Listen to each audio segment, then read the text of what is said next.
Assalamualaikum warahmatullahi wabarakatuh. Pada video kali ini kita akan bersama-sama belajar tentang pengurangan resiko bencana. Materi ini saya dapat kemarin pada saat pelatihan bencana oleh IAB yang berkepanjangan dari Ikatan Ahli Bencana Indonesia. Selamat menyaksikan.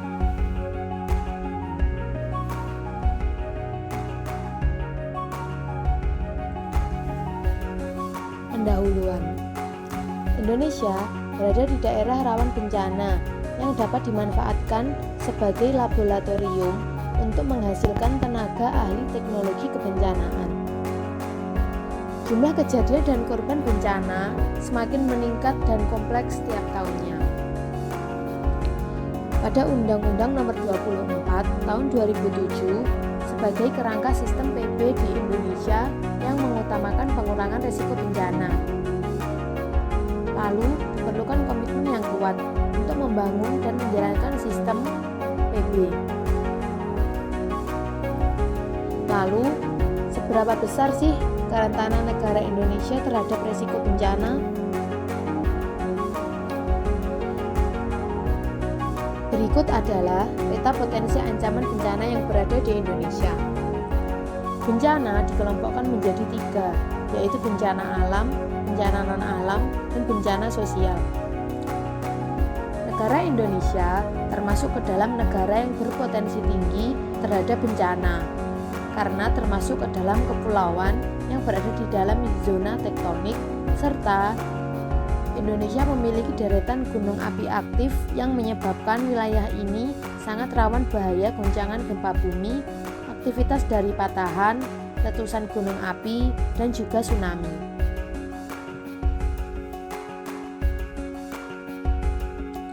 Bencana bisa saja terjadi karena beberapa faktor.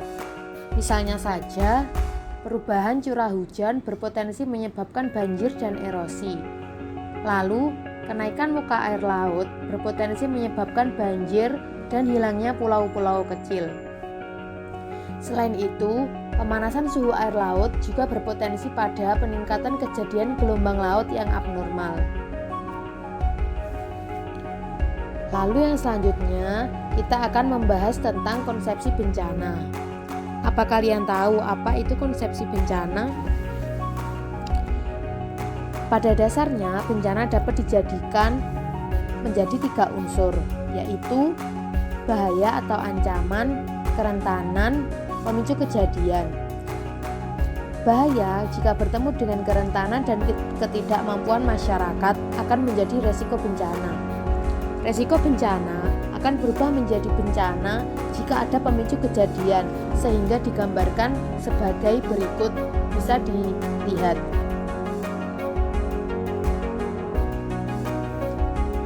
Isu-isu strategis kebencanaan.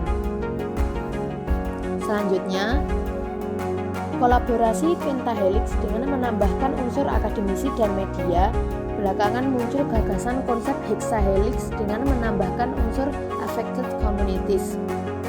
Isu-isu tata kelola kebencanaan yang terkadang terhambat sinergitas dengan fleksibilitas peran yang rendah dan perlunya membangun model tata kelola kolaboratif.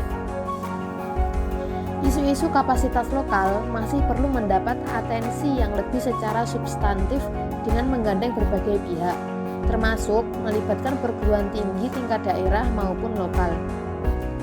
Isu lingkungan yang boleh jadi secara mayoritas adalah man-made, seperti penerbangan pohon yang pasif, pencemaran sungai, hingga Indonesia menjadi negara pencemar sampah plastik di laut terbesar kedua di dunia. Dalam hal pendanaan, khususnya dari sisi pemulihan pasca bencana, perlunya keseimbangan antara pemulihan fisik dan pemulihan sosial ekonomi, sehingga tidak hanya fokus pada pemulihan fisik semata. Lalu berikutnya adalah pengurangan resiko bencana. Pengurangan resiko bencana merupakan kegiatan untuk mengurangi ancaman dan kerentanan serta meningkatkan kemampuan masyarakat menghadapi bencana, yaitu meliputi pengenalan dan pemantauan risiko bencana, perencanaan partisipatif, pengembangan budaya sadar bencana, peningkatan komitmen bagi pelaku, pengurangan bencana, penerapan upaya fisik, non-fisik, dan peraturan penanggulangan bencana. Selain itu, di dalam pengurangan risiko bencana juga terdapat beberapa konsep. Yang pertama, prabencana. Sebelum bencana, kita harus fokus pada upaya penguatan kapasitas ketangguhan komunitas, terutama keluarga, karena keluarga adalah lingkup yang paling kecil. Yang selanjutnya adalah tanggap darurat. Saat tanggap darurat, kita hanya fokus pada upaya kecepatan penanganan dan evakuasi korban. Untuk itu, diperlukan sumber daya manusia terlatih dan peralatan yang memadai. Selanjutnya, pasca bencana, fokus pada upaya pemulihan baik fisik maupun sosial ekonomi agar warga terdampak berada dalam lokasi yang lebih aman. Yang selanjutnya adalah capacity building. Yang pertama adalah human resource development, yang kedua organizational strengthening, yang ketiga institutional reforms, yang keempat training activities, yang kelima disaster education and research, yang keempat risk communication, yang selanjutnya technical assistance, dan yang terakhir adalah dissemination of knowledge. Selanjutnya kita akan membahas tentang jenis ancaman atau bahaya. Jenis ancaman terbagi menjadi 6, yaitu geologi, hidrometeorologi, biologi. Lalu yang keempat adalah kegagalan teknologi, yang kelima lingkungan, dan yang terakhir adalah sosial. Geologi meliputi gempa bumi, tsunami, letusan gunung api. Hidrometeorologi berupa banjir, tanah longsor, kekeringan, dan angin topan. Biologi bisa berupa hama dan juga penyakit. Lalu kegagalan teknologi bisa berupa kecelakaan industri dan kebocoran reaktor nuklir. Lingkungan bisa berupa kebakaran, dan sosial berupa konflik sosial. Berikut adalah arahan Presiden Joko Widodo dalam pengurangan risiko kebencanaan. Perencanaan pembangunan daerah harus berlandaskan aspek-aspek pengurangan risiko bencana. Lalu gubernur secara otomatis menjadi komandan Satgas Darurat pada saat kejadian bencana. Selanjutnya, pembangunan sistem peringatan dini yang terpadu berbasiskan rekomendasi dari pakar koordinator oleh Kepala PNBB. Yang terakhir, edukasi kebencanaan harus dimulai tahun ini, terutama pada daerah rawan bencana.